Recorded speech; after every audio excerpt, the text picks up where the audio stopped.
Time for United States of Europe making fun of the EU the American way. Well, EU elections are less than 1 year away and the clock is ticking for the current crop of EU commissioners in Brussels to make their mark. But if you look a little closer, you'll see that they have indeed been doing just that. In particular, female EU commissioners who are proving the EU means business. For more on this, it's time for an EU deep dive. There's the EU Antitrust Competitiveness Commissioner, Margarethe Vestager. She's made a name for herself by attacking the unfair tax practices of multinationals like Apple and Amazon.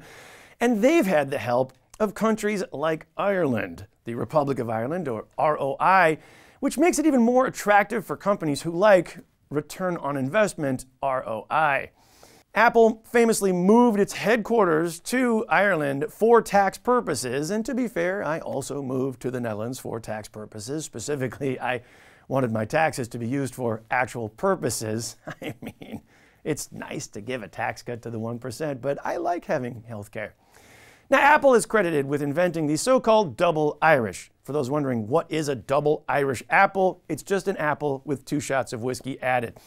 Now, Ireland has received criticism for its corporate tax rate of only 12.5%, Ireland has agreed this tax rate is unsustainable.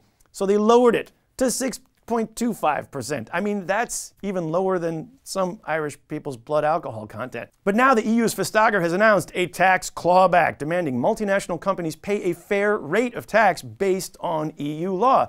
In 2015, she went after Starbucks. Last year, she clawed back $250 million from Amazon. And for Apple, the clawback bill is at $13 billion.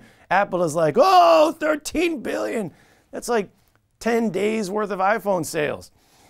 But multinationals, take note. The claws are out. And coming soon from Marvel Studios, it's not Wolverine, but She-Wolverine. It's corporate clawback time.